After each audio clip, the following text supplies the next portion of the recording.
We've looked already at 100, 200 and 400 type responses and at how everything 400 and above is an error or failure response. In this lesson, we'll study the 500 server failure and the 600 global failure responses. The SIP RFC describes the 500 responses as failure responses given when a server itself has erred. Take the 500 server internal error, for example. Imagine a SIP application server hosting an application that processes received requests. Now, it's possible that the application, not the application server, could break whilst processing the request. Detecting the problem, the hosting application server might then send back a 500 server internal error response, reporting that it's unable to process the request due to problems with its inner workings. Another 500 type response is the 501 not implemented. Imagine a SIP register request being sent to a SIP PSTN gateway. Now, the gateway is still a SIP server and still knows how to process invite requests, but it doesn't know how to process register requests, how to write those contact details to a SIP registry. Accordingly, it returns a 501 not implemented response, reporting that it's not able to implement SIP registrations.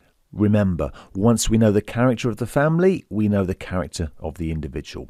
The 500 family are responses given when a server itself has erred or decides not to progress the request, perhaps due to an internal error, an unimplemented request, a bad gateway, the requested service being unavailable, and so on. 600 type responses are also server responses, the difference being they report failure of a global nature that's not of their own making.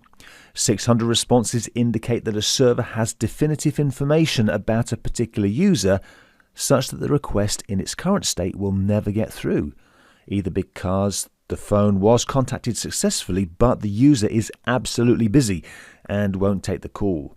The phone was contacted successfully but the user absolutely doesn't want to speak. The dialed user's not only not found, but is known to not actually exist. And the phone was contacted successfully, but the request was not acceptable, perhaps proposing incompatible codecs or requesting codecs that use too much bandwidth or something similar. Anything beginning with a 6 something something means the server knows the call just won't be acceptable in its current state.